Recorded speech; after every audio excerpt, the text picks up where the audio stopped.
This podcast is brought to you by B2B Better. Most B2B podcasts rack up downloads, but they never move the needle on pipeline. At B2B Better, we build own media systems that sales teams actually use to close deals. We've helped companies turn their podcasts into revenue engines, shortening sales cycles, improving outbound reply rates, and directly influencing millions in pipeline. So if you're tired of content that looks good on paper, but doesn't drive business results, visit b2b-better.com to see how we do it differently.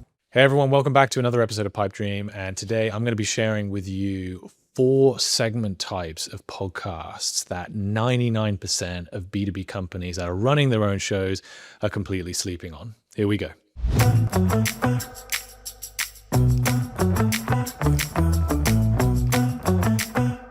So when we work on podcasts here at B2B Better, we spend a lot of time thinking about how do we create a show that's going to map across every stage of the buyer journey. I think that a lot of B2B podcasts, they get kind of pigeonholed into this place of being a top of funnel brand awareness activity where success is really being measured by views, downloads, and impressions. But what we believe here at B2B Better is that with the right strategy, the right content and editorial approach, you can actually create a show that's going to drive momentum across every stage of buyer awareness: unaware, problem aware, solution aware, and product aware.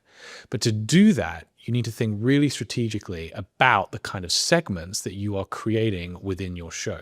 Now, a lot of B2B podcasts, they follow the same similar format. It starts with a short little intro, guest comes on, they introduce themselves, the host and the guest speak for about 45 minutes, there's an outro, Bob's your uncle, Fanny's your aunt. That's the end of the show. And that's fine if what you're doing is you're interviewing big influencers in your space and you're just trying to get a load of eyeballs on your content by encouraging them to share it with their audience. But a lot of the businesses that we work with here at B2B Better are actually really interested in figuring out how do we create a show that not only is going to give us that top of funnel momentum, but also the middle and bottom of funnel momentum and help us drive actual real commercial metrics like pipeline, revenue, and profitability. And that's where segments come in. So there are 4 segments that we wanted to tell you about today on this episode of Pipe Dream that will help you understand how you can get more ROI out of your show. So let's start with the first one. So the first one is what we call our recap segment, right? So this is a bolt-on to a guest-based show. Now you have the guest come on, you do your usual interview thing, and then they leave. Now, with a guest-based show, the spotlight, understandably, is going to be on the guest, right? They are here to share their expertise and their insights, and you're there to facilitate the conversation. But a lot of B2B organizations are starting their podcasts so that they can share their point of view and their expertise. But doing that during an interview is actually really, really hard because you want to be gracious to your guest. You want to give them their moment in the sun.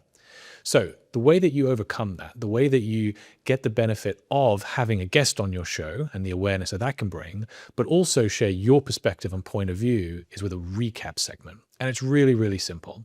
Once the guest leaves, take a moment, could be a couple of minutes, could even be a day, but come back and spend 5, 10, 15 minutes reflecting what it is that you learned during the interview with your guest and giving your spin, your perspective, your take on everything that's been said. This is a really great vehicle for the businesses that are trying to launch podcasts, yes, to drive that top of funnel awareness activity, but they're also wanting to demonstrate their credibility, their thought leadership, and their perspective on the industry without diluting the potency of the guest interview. The second segment that we want to tell you about is what we call our hidden segment. Now, this one's really interesting. A lot of B2B organizations that are launching shows aren't putting out a new episode every couple of days, every week. It's usually a fortnightly, every 2-week cadence, even sometimes a monthly cadence. Now, look, I understand why that is. Could be bandwidth, could be resourcing, could just be part of your content and editorial strategy. But the data suggests that the more podcast content that you can put out across feeds and on YouTube, the better and more favorable the algorithm is going to look upon you. So our goal should be to try and get something out net new every week into our feeds. Now, that doesn't mean that you've got to record a brand new net new episode every single time, bring on a different guest every single week. You can be creative with what we call our hidden segment to squeeze more value out of the episodes that you are recording. So think about it like this. You're interviewing the CTO of a Fortune 500 company about their perspective on the future of AI. Really simple. You do the episode, you follow the usual script, you conclude the episode. But before you let them go, at the end, you restart the recording and you record a hidden segment. Now, this could be something fun, right? It could be having them share their home screen on their mobile phone and walking through some of their most commonly used apps. But you're recording it during the same time that you've got them for the main episode, but you're packaging it as something completely new that you can publish in the off week. We call this our hidden segment because it's hidden from the main interview, but it is a great call to action trailer or piece of additional value that you can promote in your off weeks and drive attention back to the main episode and back to your business. Third segment is what we call our trending news segment, right? So this is when thinking like a media company becomes really tangible and almost very literal. If you are a business in a fast-moving industry where there's new legislation, new technology advancements,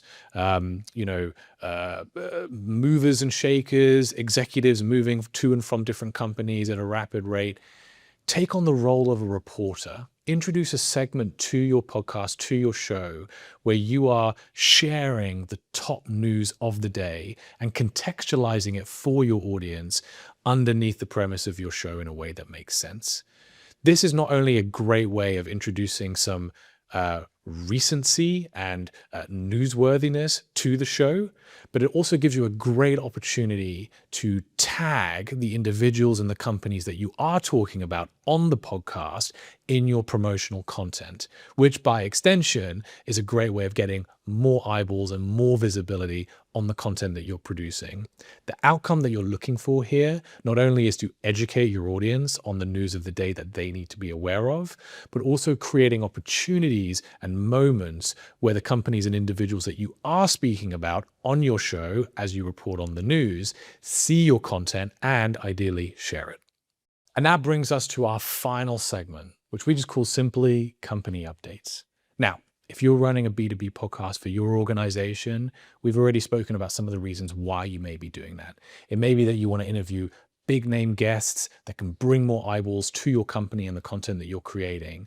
It may be to share your perspective and your thought leadership across the show. Company updates is a news ticker for your company. It's where you are running through the news, the highlights, the progress that you are making as a business. Launch a new product, you talk about it. Hire a new executive, you talk about it. Expand into a new territory or geography or start servicing a different type of client base, you talk about it. Now, we put this segment usually at the end of our podcasts. Why? Because it's not going to be relevant to everybody that's listening to it, and that's fine. But even if 10% or 15% of your audience are considering buying from you, this is a great segment to introduce that's going to help your audience that are interested understand what's happening within the walls of your organization and how it may be relevant to them. This also makes for fantastic internal communications material. With the right content strategy, you can cut this out as an independent clip, repurpose it into an email, a blog post, and send it out to your employee base, and in turn encourage them to consume the podcast that you're spending a lot of time and energy creating. So that brings us to the end of our 4 segments that you are sleeping on for your podcast. There are many more. We will cover them in future episodes of Pipe Dream. But for right now, we hope that's given you a little bit of creative inspiration that you can take away as you think about how a podcast can impact your business. That's it for this time. We'll see you on the next episode of Pipe Dream.